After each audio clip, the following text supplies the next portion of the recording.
Hoje vamos entrar profundamente no capítulo 1 de A Poética do Espaço, de Gaston Bachelard, um capítulo fundamental, onde ele constrói a base de toda a obra a partir de uma ideia simples, mas poderosa: a casa como o primeiro universo do ser humano. Logo no início, Bachelard nos coloca diante de uma pergunta essencial: por que a casa ocupa um lugar tão privilegiado na nossa imaginação? Ele afirma que a casa não é apenas um espaço físico, mas um verdadeiro ser, que concentra experiências, memórias e sonhos. Não se trata de analisar a casa como arquitetura, mas como vivência íntima. A casa, segundo ele, reúne ao mesmo tempo unidade e complexidade. Isso quer dizer que, embora cada casa tenha seus detalhes, existe algo universal nelas, uma essência da casa vivida. Ao lembrar de todas as casas onde já moramos ou desejamos morar, criamos dentro de nós uma imagem central de abrigo, proteção e intimidade. E é aqui que entra um conceito-chave do capítulo: a casa como topoanálise. Bachelard propõe estudar os espaços da casa como formas de compreender a alma humana. Ou seja, ao analisar como vivemos os espaços, o quarto, o sótão, o porão, estamos, na verdade, analisando nossa própria interioridade. A partir disso, ele desenvolve uma das ideias mais importantes do capítulo: a casa como estrutura vertical da psique. A casa não é neutra, ela tem uma hierarquia simbólica. O sótão representa o pensamento claro, racional, elevado. Já o porão representa o inconsciente, o obscuro, o instintivo. Entre esses extremos está o espaço vivido do dia a dia, onde habitamos de forma mais equilibrada. Essa divisão não é apenas arquitetônica, é psicológica. O sótão está ligado à razão, à luz, à ordem. Já o porão está ligado ao medo, ao desconhecido, ao que está escondido dentro de nós. Assim, a casa se transforma numa espécie de mapa da alma. Bachelard também insiste que não devemos tratar essas imagens como metáforas frias ou conceitos abstratos. Para ele, a imaginação é viva, concreta. Quando pensamos em um porão escuro, sentimos algo real, um medo, uma tensão. Isso mostra que as imagens da casa têm um valor fenomenológico, ou seja, elas revelam experiências profundas do ser. Outro ponto central do capítulo é a ideia da casa como abrigo primordial. A casa é o primeiro lugar onde o ser humano se sente protegido. Ela nos permite sonhar, descansar, existir com segurança. Não é apenas um lugar onde moramos, é o lugar que nos forma. Essa ideia se aprofunda quando ele fala da infância. As primeiras casas que habitamos deixam marcas permanentes em nós. Mesmo quando esquecemos racionalmente, essas experiências continuam vivas na imaginação. É por isso que, ao pensar em casa, muitas vezes voltamos a imagens da infância mesmo sem perceber. E aqui entra uma reflexão importante. A casa não é apenas lembrada, ela é recriada pela imaginação. Não lembramos da casa exatamente como ela era, mas como ela foi vivida emocionalmente. A imaginação aumenta, intensifica e transforma essas memórias. Bachelard também destaca o papel do devaneio. A casa é o espaço privilegiado do devaneio, aquele estado em que a mente vagueia livremente. É dentro da casa que o ser humano aprende a sonhar. E esse sonho não é fuga da realidade, mas uma forma de aprofundar a experiência de existir. Outro conceito essencial é o sentido da cabana. Mesmo nas casas mais complexas, existe um desejo profundo de simplicidade, de um abrigo essencial, quase primitivo. A cabana simboliza isso, um espaço mínimo, mas absoluto, onde o ser se sente totalmente protegido. Essa imagem da cabana mostra que, no fundo, não buscamos luxo ou complexidade, mas segurança e intimidade. A verdadeira casa não é a mais sofisticada, mas a que acolhe o ser. Ao longo do capítulo, Bachelard também critica abordagens excessivamente racionais. Ele rejeita a ideia de analisar a casa apenas como objeto. Para ele, isso destrói sua essência. A casa deve ser vivida, imaginada, sentida, não apenas descrita. Por isso ele valoriza os poetas. São eles que conseguem expressar a verdadeira experiência da casa, porque trabalham com imagens vivas, não com conceitos mortos. A poesia, para Bachelard, é a linguagem mais adequada para entender o espaço vivido. Caminhando para o final do capítulo, fica claro que a casa é muito mais do que um tema. Ela é um ponto de partida para compreender o ser humano. Ao estudar a casa, estamos estudando a intimidade, a memória, o sonho e a imaginação. E a reflexão final do autor é poderosa. A casa é o nosso primeiro mundo. Antes de conhecermos o mundo exterior, conhecemos a casa. Ela molda nossa relação com o espaço, com o abrigo e com nós mesmos. Em outras palavras, a casa não está apenas no mundo, ela está dentro de nós. E talvez seja por isso que, mesmo quando mudamos de lugar, continuamos carregando nossas casas interiores, feitas de lembranças, imagens e sonhos. E é exatamente essa casa invisível que Bachelard quer que a gente descubra. Hoje vamos mergulhar no capítulo 2 de A Poética do Espaço, de Gaston Bachelard. Um capítulo que expande a ideia da casa, levando ela além do interior e conectando diretamente com o universo. Se no capítulo anterior a casa era o nosso primeiro mundo, aqui Bachelard dá um passo além. Ele mostra que a casa não está isolada. Ela vive em relação com o mundo exterior, com o clima, com a natureza e até com o cosmos. Logo no início, ele propõe algo interessante. Nós podemos ler uma casa assim como lemos um texto. Isso significa que os espaços não são neutros. Eles carregam significados, emoções e estados de espírito. Um quarto, uma janela, um telhado, tudo pode revelar algo da vida interior de quem habita. E então, ele começa a explorar essa relação entre casa e universo através de imagens poéticas. Um dos exemplos mais marcantes é o da casa no inverno. Quando o frio, o vento e a neve cercam a casa, algo muda completamente. A casa se torna mais íntima, mais protegida, mais carregada de sentido. Aqui surge uma ideia central. O mundo exterior intensifica a experiência da casa. Não é só a casa que protege, é o confronto com o mundo que dá valor à proteção. Quanto mais hostil o exterior, mais a casa se torna um refúgio absoluto. Bachelard mostra isso com imagens de escritores que descrevem casas cercadas pela natureza, neve, vento, tempestades. Nesses cenários, a casa deixa de ser apenas abrigo físico e se transforma em um verdadeiro centro de existência, um lugar onde o ser se recolhe para pensar, sonhar e existir plenamente.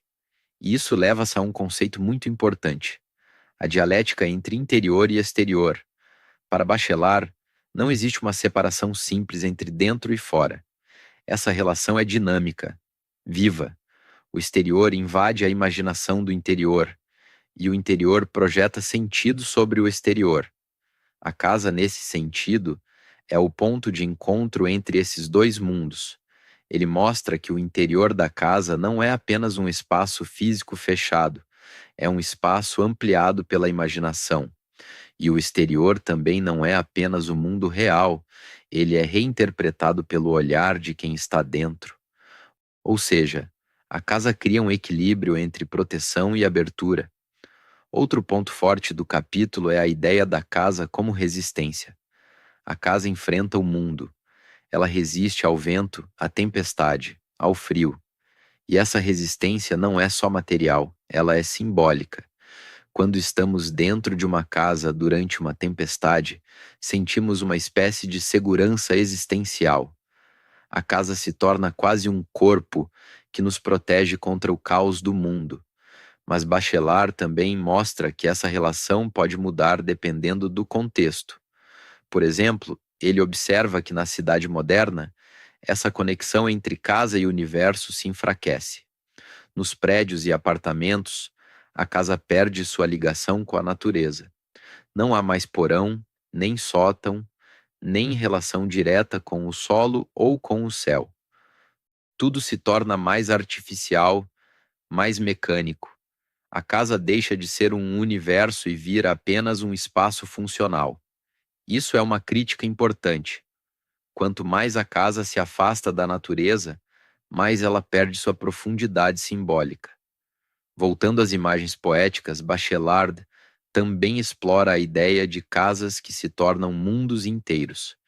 Ele analisa textos onde a casa não é apenas um lugar, ela é um universo completo, onde o ser vive uma experiência total. E aqui entra um ponto muito profundo. A casa não apenas protege o ser, ela permite que o ser se expanda.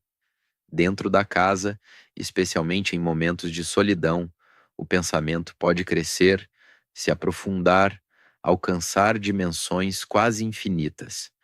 A casa se torna o ponto de partida para a imensidão interior. Esse movimento é paradoxal. Estamos dentro de um espaço fechado, mas experimentamos uma expansão infinita. Bachelard também mostra que essa relação entre casa e universo é construída pela imaginação. Não é algo objetivo, é uma experiência vivida. Por isso ele insiste que não devemos analisar essas imagens de forma racional demais. A casa cercada de neve, a cabana isolada, o abrigo contra a tempestade, tudo isso são imagens que têm força porque tocam diretamente a nossa experiência de existir. E então ele traz um exemplo fascinante: o devaneio de Bernard Palissy, que se inspira em conchas e animais para imaginar casas perfeitas como fortalezas naturais. Esse exemplo mostra que o ser humano sonha com casas que não apenas protegem, mas que se integram totalmente à natureza, como se fossem organismos vivos.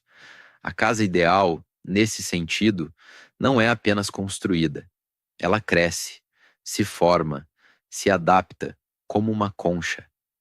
Caminhando para o final do capítulo, fica claro que Bachelard está construindo uma ideia muito maior: a casa como mediadora entre o ser humano e o universo. Ela não é apenas um abrigo, é um ponto de equilíbrio entre o dentro e o fora, entre o íntimo e o infinito, entre o ser e o mundo. E a reflexão final é forte. A verdadeira casa não nos separa do mundo, ela nos ajuda a habitá-lo melhor, porque é dentro dela que encontramos a segurança necessária para enfrentar o exterior.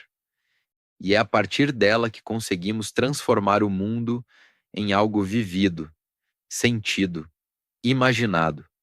No fim, a casa não é o oposto do universo, ela é o nosso modo de estar nele. Hoje vamos avançar para o capítulo 3, de A Poética do Espaço, de Gaston Bachelard, um dos capítulos mais íntimos e profundos da obra, onde ele mergulha em um espaço pequeno, simples, mas carregado de significado: o canto. Depois de falar da casa e da relação com o universo, Bachelard agora reduz a escala. Ele sai do todo e vai para o mínimo. E é justamente nesse movimento que ele revela algo poderoso. Não é o tamanho do espaço que importa, mas a intensidade da experiência que vivemos nele. O canto à primeira vista parece insignificante, um lugar esquecido, um pedaço da casa, mas para Bachelard, ele é um dos espaços mais fundamentais da experiência humana. Logo no início, ele mostra que o canto não é apenas um lugar físico, é um estado do ser. Quando alguém se recolhe num canto, não está apenas ocupando um espaço, está entrando em uma condição de interiorização profunda. O canto é o lugar do recolhimento.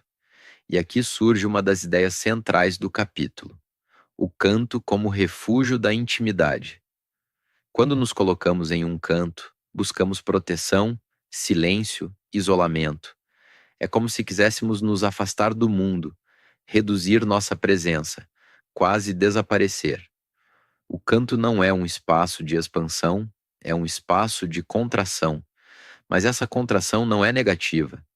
Pelo contrário, ela permite algo essencial: a imobilidade do ser. Bachelard explica que o canto é o lugar onde o ser encontra repouso absoluto. Não é um repouso físico apenas, mas existencial. É ali que o ser se estabiliza, se concentra, se torna presente para si mesmo. E essa imobilidade tem um efeito interessante. Ela se expande. Mesmo sendo um espaço pequeno, o canto cria ao redor de nós uma espécie de universo imaginário. As paredes parecem se aproximar, o espaço se fecha e, ao mesmo tempo, a imaginação começa a trabalhar. Um móvel vira uma barreira, uma sombra vira uma parede, um pano vira um teto.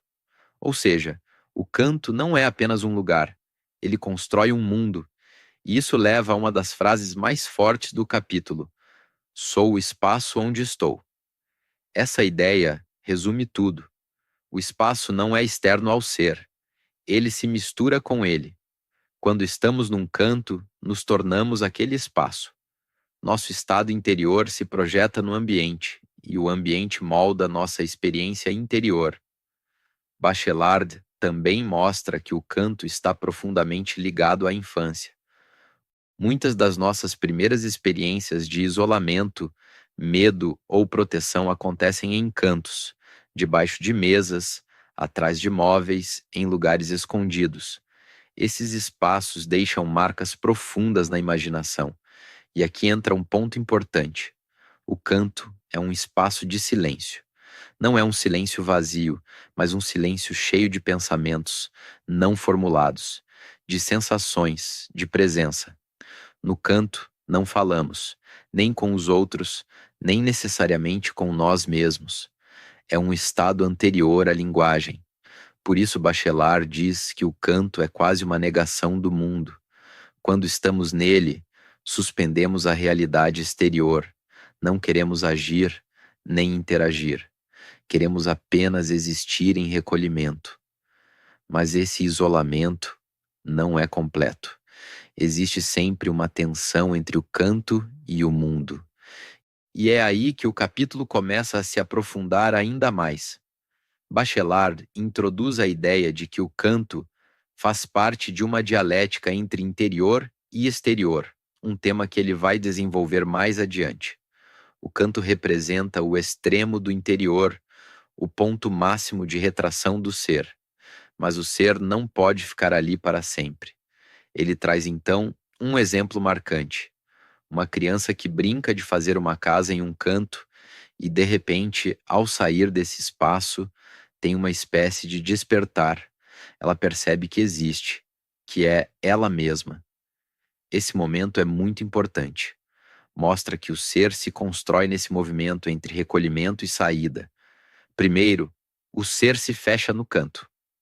Depois ele se projeta para fora. Ou seja, o canto não é apenas um lugar de fuga, é um ponto de origem. É nele que o ser se forma antes de se abrir para o mundo. Bachelard também sugere que os cantos são espaços primitivos da imaginação. São imagens muito antigas, quase universais.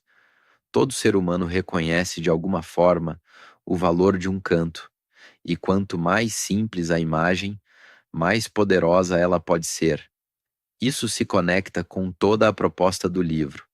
As imagens mais básicas, casa, quarto, canto, são justamente as mais profundas porque estão ligadas diretamente à experiência de existir. Caminhando para o final do capítulo, fica claro que o canto é muito mais do que um detalhe da casa. Ele é a casa reduzida ao essencial. É o ponto onde o ser encontra abrigo absoluto, onde se recolhe, onde se concentra, onde se prepara, mesmo sem saber, para voltar ao mundo. E a reflexão final é quase poética. O canto é a casa do ser, não a casa física, mas a casa interior. É o lugar onde nos escondemos, onde nos encontramos e onde, em silêncio, nos tornamos quem somos. E talvez por isso, mesmo sem perceber, todos nós carregamos um canto dentro de nós. Hoje vamos entrar no capítulo 4 de A Poética do Espaço, de Gaston Bachelard. Um capítulo que continua essa jornada pelos espaços íntimos, mas agora focando em algo ainda mais profundo e simbólico: as gavetas, os cofres e os armários. Se no capítulo anterior o canto era o refúgio do corpo, aqui Bachelard vai explorar o refúgio das coisas e, ao mesmo tempo, o refúgio da alma. Logo no início, ele propõe uma ideia que pode parecer simples, mas é extremamente profunda. Certos objetos da casa não são apenas objetos, eles são verdadeiros órgãos da vida psicológica. Uma gaveta, um armário, um cofre, todos esses elementos têm algo em comum. Eles guardam. Mas guardar para Bachelard não é apenas uma função prática, é uma função existencial.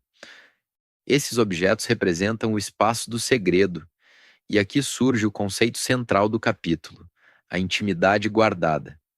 Quando abrimos uma gaveta, não estamos apenas acessando coisas, estamos entrando em um espaço que foi reservado, protegido, organizado de forma íntima. Cada objeto guardado carrega uma história, uma memória, uma intenção e, o mais importante, o ato de guardar já é, por si só, um gesto psicológico. Guardar algo é dar valor a esse algo.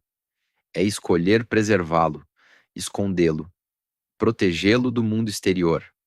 Por isso, Bachelard diz que esses objetos são objetos sujeitos. Eles não são passivos. Eles participam da nossa vida interior.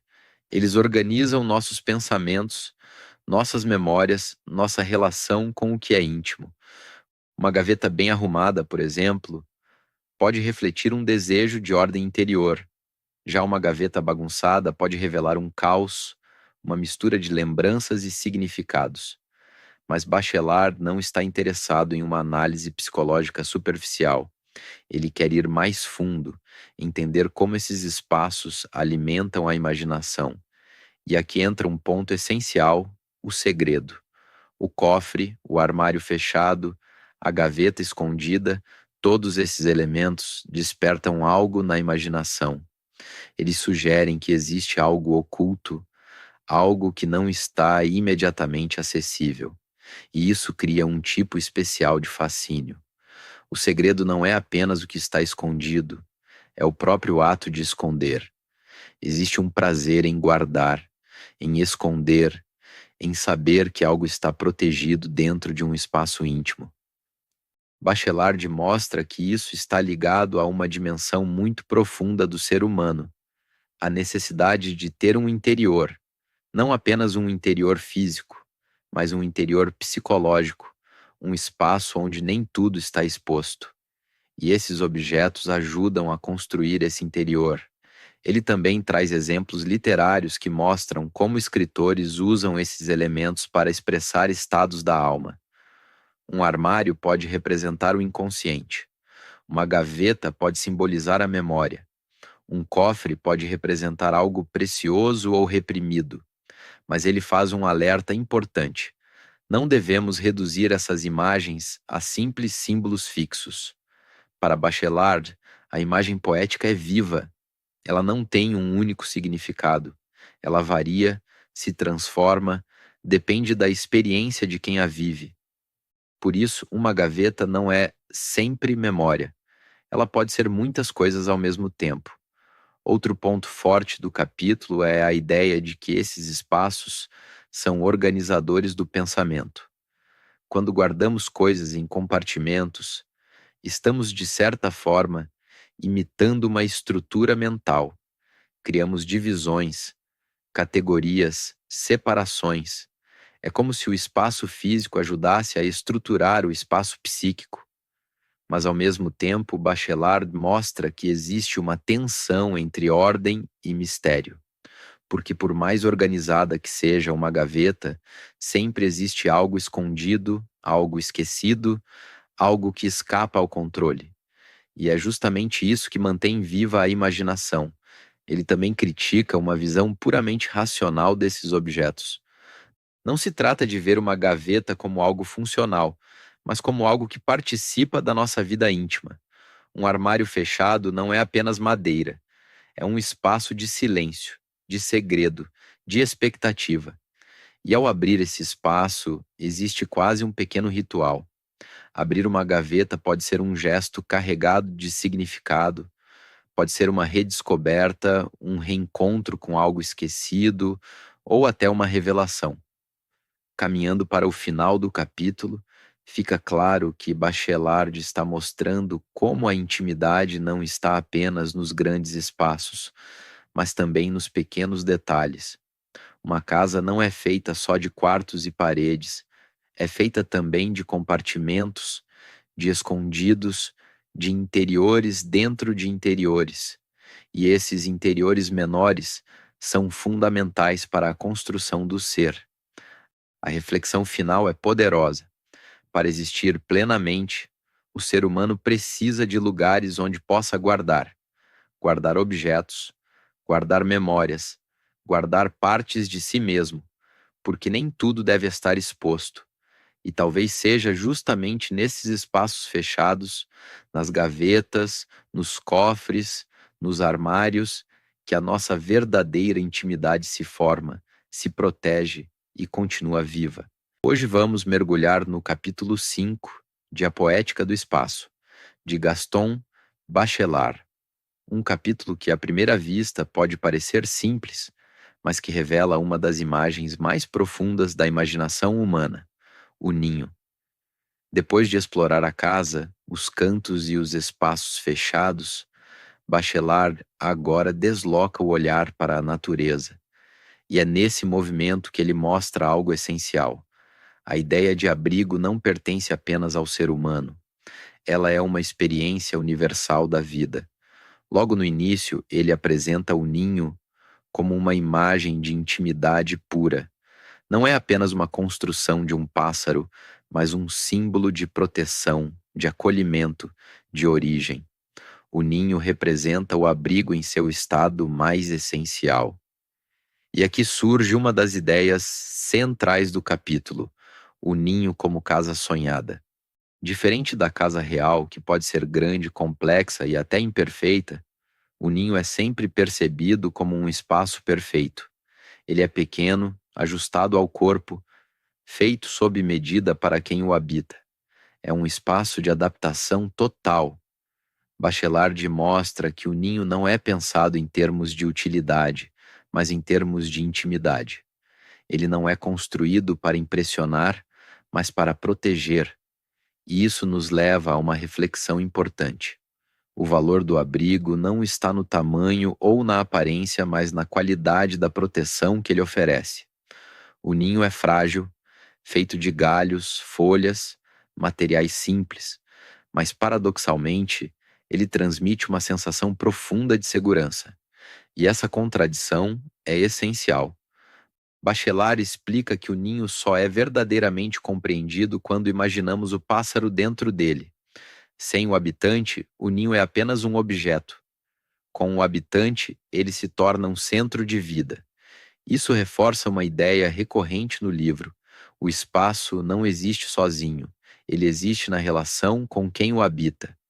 Outro ponto forte do capítulo é a ideia de que o ninho é construído com o corpo. O pássaro molda o ninho com movimentos repetidos, com o calor do corpo, com presença constante. Ou seja, o ninho não é apenas construído, ele é vivido desde o início. E isso cria uma ligação íntima entre o ser e o espaço. O ninho não é externo ao pássaro, ele é uma extensão dele. Bachelard também destaca que o ninho é um espaço de confiança no mundo. Mesmo sendo frágil e exposto, ele representa uma aceitação da vida.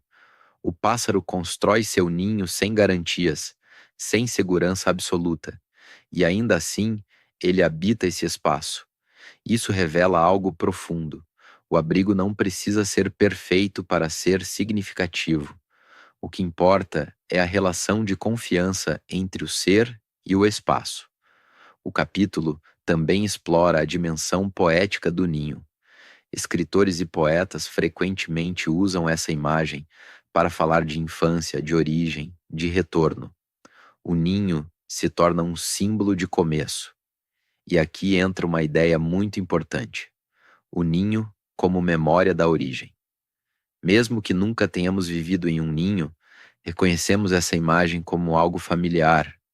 Ela toca algo profundo dentro de nós, como se lembrássemos de um estado primitivo de proteção. Essa é uma das forças da imaginação. Ela nos conecta com experiências que vão além da nossa vivência direta. Bachelard também observa que o ninho desperta um tipo especial de ternura. Diferente da casa, que pode ter dimensões sociais e culturais, o ninho é quase sempre associado ao cuidado, à fragilidade, ao começo da vida. Ele é o espaço onde a vida nasce e é protegida.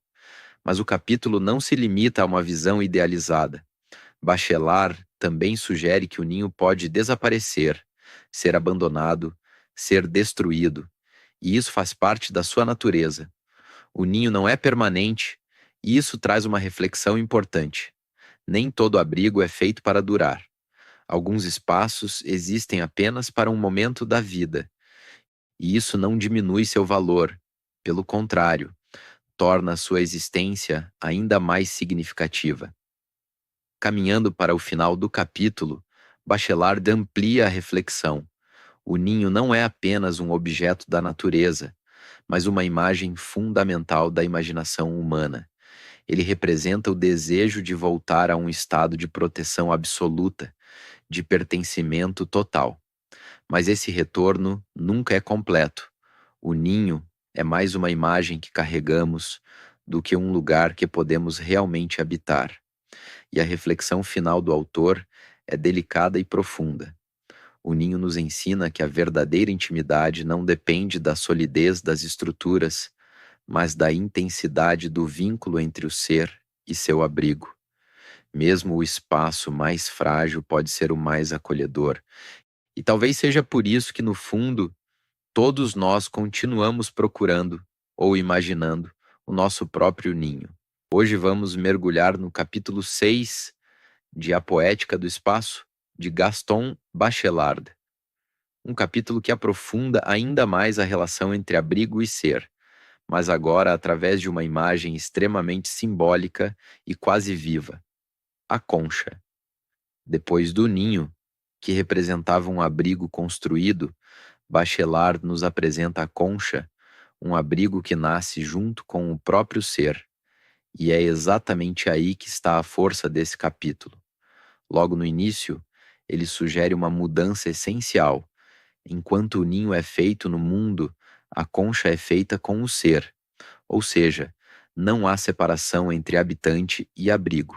E isso nos leva a uma das ideias centrais do capítulo: a concha como imagem da interioridade absoluta. A concha não é apenas um espaço onde se entra, é um espaço que cresce junto com quem habita. Ela se forma lentamente, camada por camada, acompanhando o desenvolvimento do ser. Isso cria uma relação totalmente diferente com o espaço. Na casa, no ninho, ainda existe uma certa separação entre dentro e fora, mas na concha, essa separação praticamente desaparece. O abrigo é o próprio corpo ampliado. E aqui Bachelard introduz uma noção muito importante: a ideia de moradia orgânica. A concha não é construída com ferramentas ou planos. Ela é produzida por um impulso vital. É como se o ser tivesse dentro de si a necessidade de se proteger e essa proteção se materializasse naturalmente. Isso transforma completamente a forma como entendemos o abrigo. Não se trata mais de buscar um lugar seguro, mas de produzir segurança a partir de si mesmo. Outro ponto forte do capítulo é a lentidão. A concha cresce devagar. Não há pressa, não há ruptura. Cada camada se deposita sobre a outra com paciência. E essa lentidão tem um valor profundo.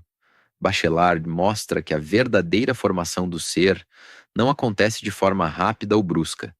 Ela é contínua, silenciosa, quase imperceptível. A concha, nesse sentido, é uma imagem do tempo vivido. Ela guarda em si a história do ser, registrada em suas camadas. Cada curva, cada espiral, cada forma carrega um passado. E isso nos leva a outro conceito essencial: a concha como memória materializada. Diferente da gaveta ou do cofre, que guardam objetos, a concha guarda o próprio ser. Ela é a memória do crescimento, da adaptação, da permanência. Bachelard também explora a forma da concha, especialmente a espiral. A espiral é uma imagem poderosa porque sugere um movimento que nunca termina.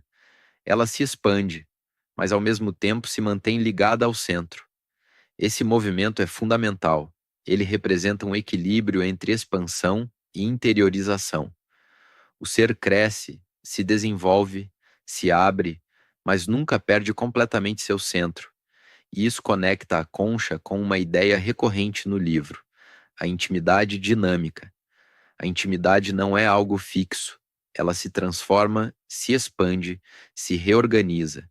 E a concha expressa exatamente isso. Outro aspecto importante é a resistência. Mesmo sendo delicada, a concha é forte. Ela protege o ser contra o mundo exterior. E essa proteção não é rígida, mas adaptativa. A concha não luta contra o mundo, ela se molda a ele. Isso revela uma forma diferente de resistência, não baseada na força, mas na adaptação. Bachelard também traz exemplos literários onde a concha aparece como símbolo de recolhimento extremo, de solidão, de interioridade profunda, mas ele faz questão de mostrar que essa interioridade não é isolamento negativo. Pelo contrário, é um espaço de formação.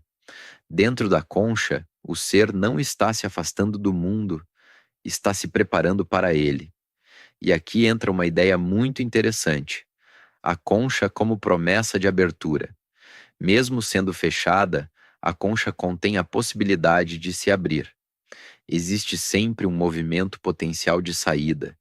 Isso cria uma tensão entre fechamento e abertura. O ser se recolhe, se protege, se forma, mas em algum momento ele se abre para o mundo. Essa dinâmica é essencial para a existência. Bachelard também observa que a concha desperta uma fascinação quase universal. Ela aparece em diferentes culturas, em diferentes formas, sempre associada à ideia de abrigo, de mistério, de interior.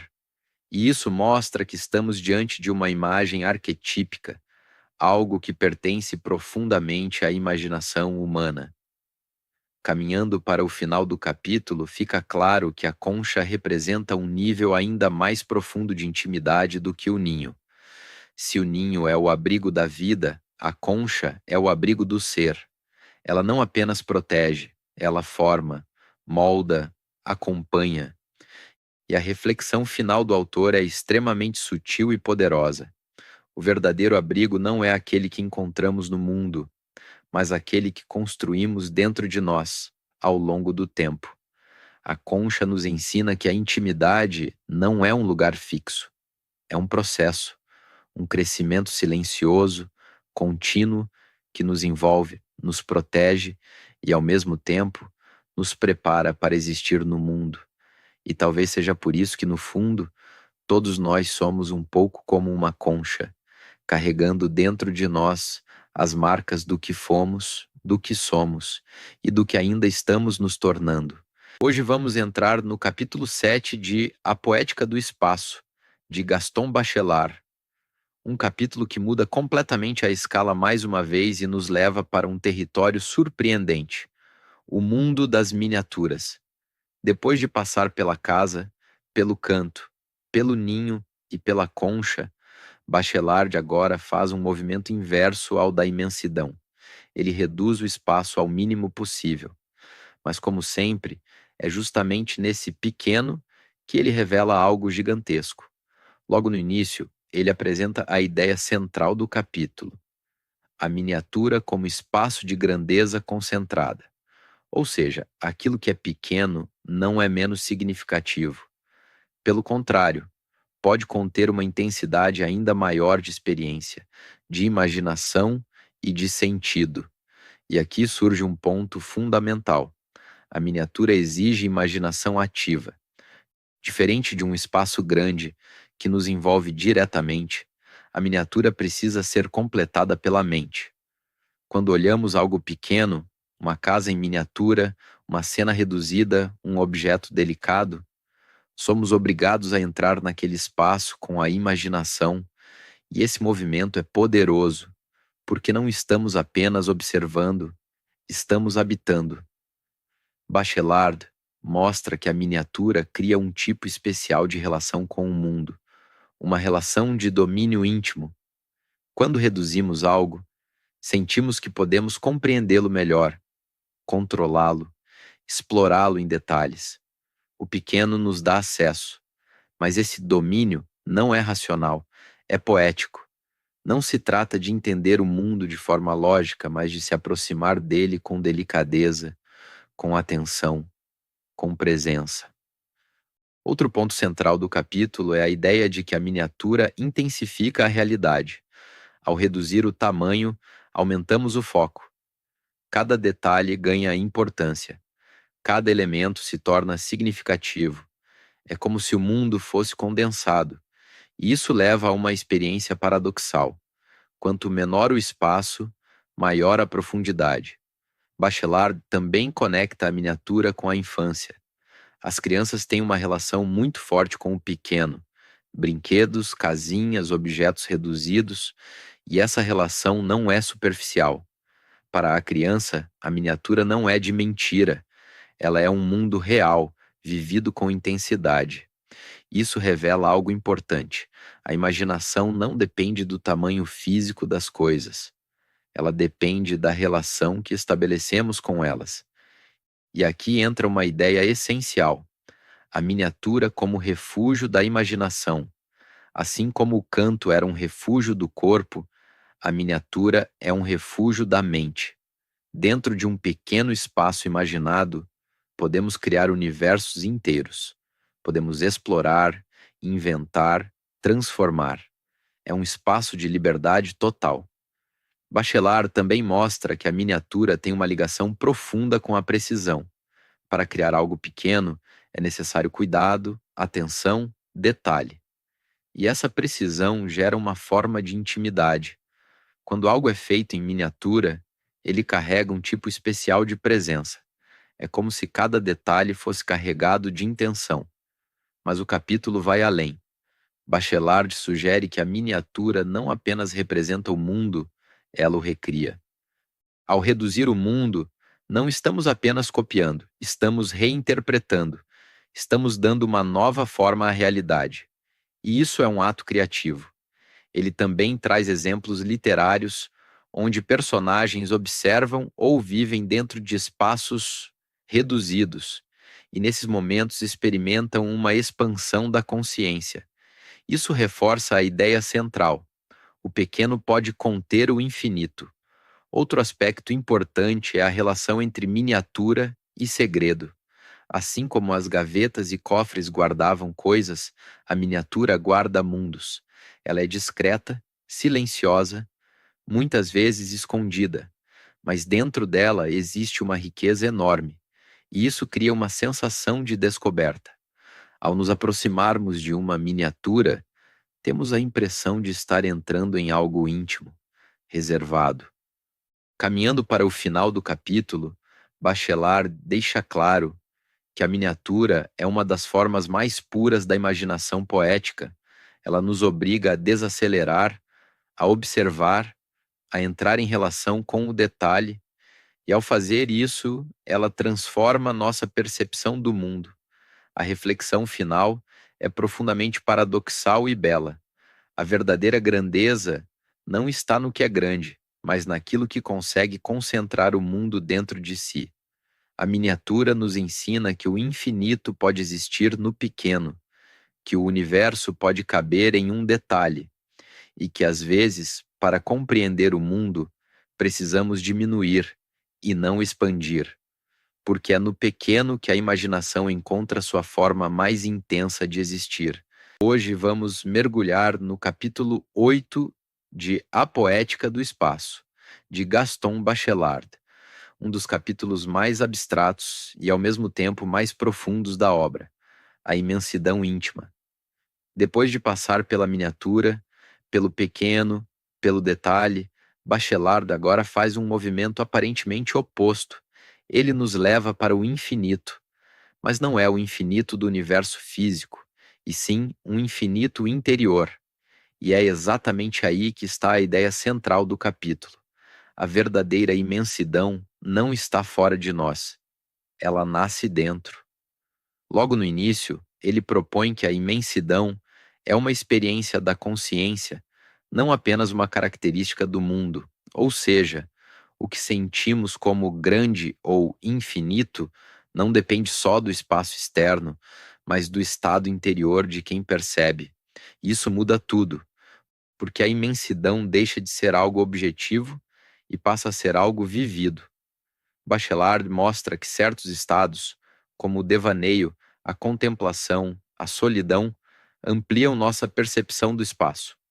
De repente, um campo, o céu, o mar, deixam de ser apenas paisagens e se tornam experiências profundas de expansão. Mas o mais importante, essa expansão acontece dentro de nós. E aqui surge o conceito central, a imensidão íntima. É um tipo de experiência em que o ser se sente ampliado, dilatado, como se ultrapassasse seus próprios limites. Não é que o mundo cresce, é o nosso interior que se abre, e isso acontece especialmente no devaneio. Bachelard insiste que o devaneio não é uma fuga da realidade, mas uma forma de intensificá-la. Quando estamos nesse estado, não pensamos de forma lógica ou objetiva. Deixamos a mente se expandir livremente. E essa liberdade cria espaço. Um espaço interior que não tem limites claros. Ele também mostra que a imensidão está frequentemente ligada à solidão, mas não à solidão negativa de isolamento ou tristeza. É uma solidão fértil, criativa, onde o ser pode se encontrar consigo mesmo sem interferências. É nesse silêncio que a imensidão aparece. Outro ponto forte do capítulo é a relação entre imensidão e natureza. Bachelard traz diversas imagens: campos abertos, horizontes, florestas, céu noturno, para mostrar como o mundo exterior pode despertar essa sensação de infinito. Mas ele deixa claro: esses elementos não criam a imensidão. Eles despertam algo que já está dentro de nós. Ou seja, o exterior é um gatilho, não a origem. E isso reforça uma ideia recorrente no livro. O espaço vivido é sempre uma construção entre o mundo e a imaginação. A imensidão, portanto, é um encontro entre o que vemos e o que sentimos, entre o fora e o dentro. Bachelard também observa que a linguagem comum muitas vezes tenta capturar a imensidão, mas falha. Palavras como infinito, sem fim, imensurável são tentativas de nomear algo que, na verdade, só pode ser vivido. Por isso ele valoriza a poesia. Os poetas conseguem sugerir a imensidão sem precisar defini-la. Eles criam imagens que abrem espaço na mente, que fazem o leitor sentir essa expansão. E isso é fundamental para o projeto do livro, porque Bachelard não quer explicar o espaço. Ele quer nos fazer experimentar o espaço. Outro aspecto importante do capítulo é a ideia de dilatação do ser. Em certos momentos, sentimos que somos maiores do que nosso corpo, maiores do que nossa posição no mundo. É como se nossa consciência se espalhasse, e isso cria uma sensação de liberdade profunda, mas também pode trazer um certo desconforto, porque perder os limites pode ser ao mesmo tempo libertador e inquietante. E essa ambiguidade faz parte da experiência da imensidão. Bachelard não tenta resolver essa tensão, ele a aceita como parte da vida. Caminhando para o final do capítulo, fica claro que a imensidão íntima é uma das experiências mais profundas da existência humana. Ela não depende de grandes viagens, nem de lugares extraordinários. Ela pode acontecer em silêncio, em um momento de contemplação, em um simples olhar para o horizonte, ou até de olhos fechados. E a reflexão final do autor é extremamente potente. O infinito não é algo que precisamos alcançar, é algo que precisamos reconhecer dentro de nós. A imensidão não está no mundo, está na maneira como habitamos o mundo. E talvez seja por isso que, mesmo em espaços pequenos, fechados, limitados, ainda assim podemos sentir algo ilimitado, porque no fundo, o maior espaço que existe é o espaço interior. Hoje vamos entrar no capítulo 9 de A Poética do Espaço, de Gaston Bachelard, um capítulo profundamente filosófico, onde ele enfrenta uma das tensões mais fundamentais da experiência humana, a relação entre o interior e o exterior. Depois de percorrer a casa, os cantos, os objetos, o pequeno e o infinito, Bachelard agora reúne tudo isso em uma questão central: como o dentro e o fora se relacionam dentro da nossa experiência de existir. E como sempre, ele começa desmontando uma ideia comum. Para o pensamento racional, interior e exterior são opostos claros. O que está dentro é separado do que está fora. Mas Bachelard mostra que, na experiência vivida, essa divisão nunca é tão simples. E é aí que surge o conceito central do capítulo: a dialética do interior e do exterior. Mas essa dialética não é uma lógica rígida, não é uma oposição fixa, é um movimento, uma tensão constante, uma troca contínua entre dois polos que nunca estão totalmente separados. Logo no início, ele critica a forma como a filosofia tradicional trata essa questão de maneira abstrata, como se fosse apenas um problema de lógica. Para Bachelard, isso perde o essencial, porque o interior e o exterior não são apenas categorias, são experiências. E essas experiências são vividas com intensidade, com emoção, com imaginação. Ele mostra que, em muitos momentos, não sabemos exatamente onde termina o dentro e começa o fora. Por exemplo, quando estamos imersos em um devaneio, o mundo exterior pode desaparecer completamente. Ao mesmo tempo, uma lembrança ou uma imagem interior pode se projetar sobre o mundo e transformá-lo. Ou seja, o dentro invade o fora, e o fora invade o dentro. Essa troca constante é o coração do capítulo. Bachelard também introduz a ideia de que o ser humano está sempre em passagem entre esses dois espaços. Nunca estamos totalmente fechados em nós mesmos, nem totalmente dissolvidos no mundo. Vivemos nesse entre, e isso cria uma instabilidade fundamental. Mas, ao contrário do que se poderia pensar, essa instabilidade não é um problema, é uma condição da existência. Outro ponto forte do capítulo é a crítica às imagens rígidas. Bachelard mostra que, quando tentamos fixar o interior e o exterior como coisas separadas, perdemos a riqueza da experiência. Por exemplo, uma casa não é apenas interior, porque ela está inserida no mundo.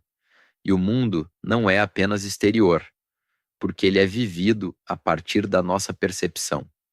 Tudo está interligado. Ele também explora imagens poéticas que mostram essa fusão. Portas, janelas, limiares, todos esses elementos representam pontos de passagem, lugares onde o dentro e o fora se encontram. E esses lugares são especialmente importantes, porque revelam um movimento. Uma porta aberta, por exemplo, não é apenas um objeto, é um convite, uma transição, uma possibilidade. Bachelard mostra que esses espaços intermediários são fundamentais para essa imaginação.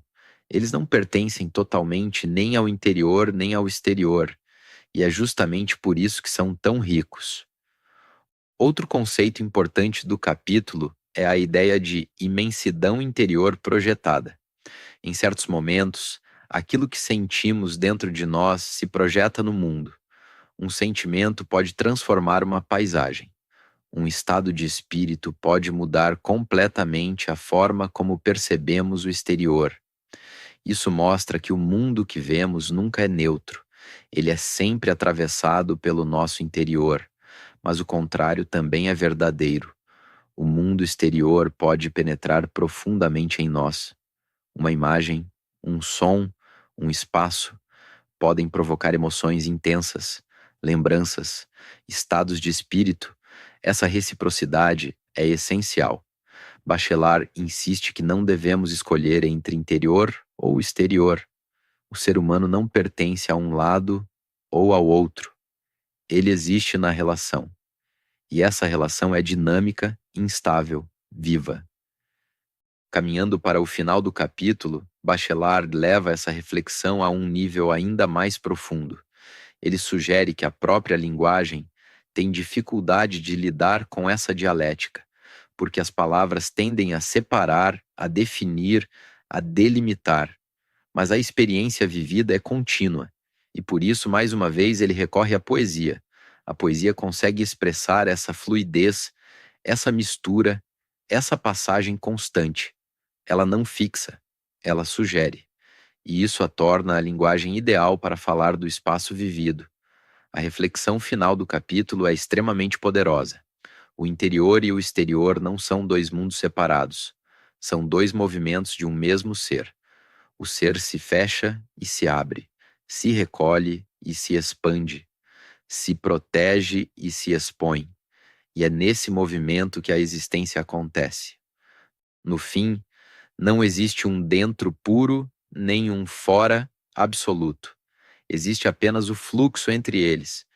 E talvez seja exatamente nesse fluxo, nessa troca constante, que nós realmente habitamos o mundo.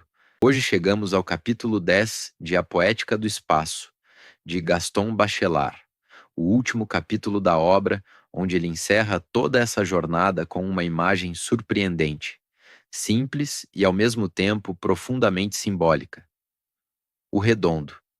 Depois de passar por casas, cantos, gavetas, ninhos, conchas, miniaturas e pela imensidão, Bachelard agora concentra tudo em uma forma essencial.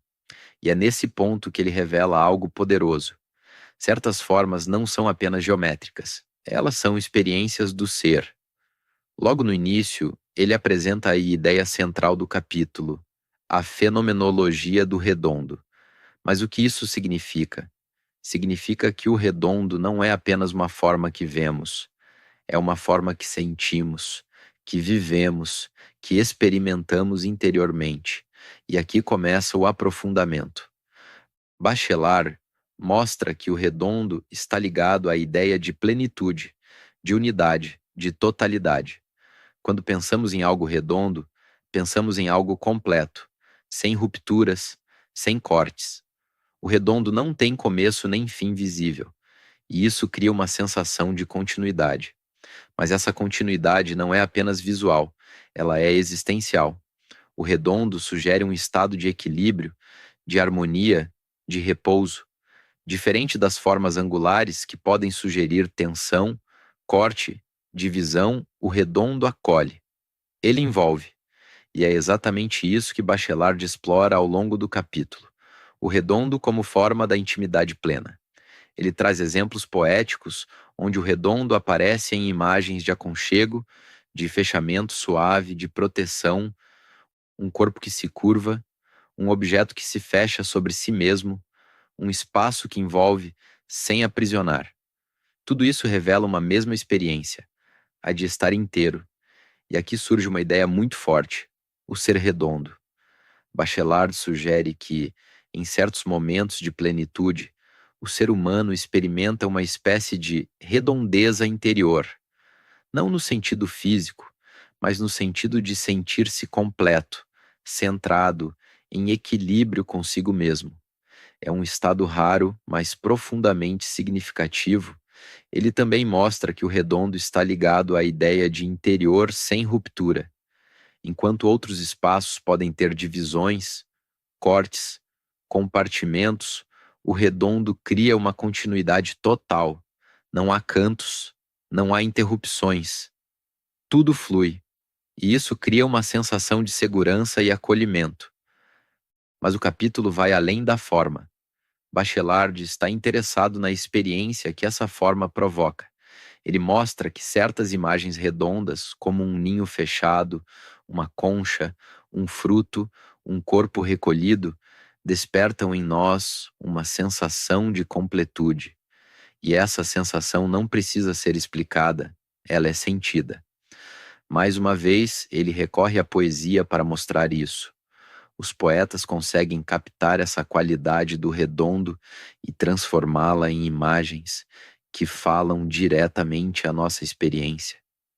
E isso é essencial para o projeto do livro, porque Bachelard não quer definir o redondo, ele quer nos fazer senti-lo.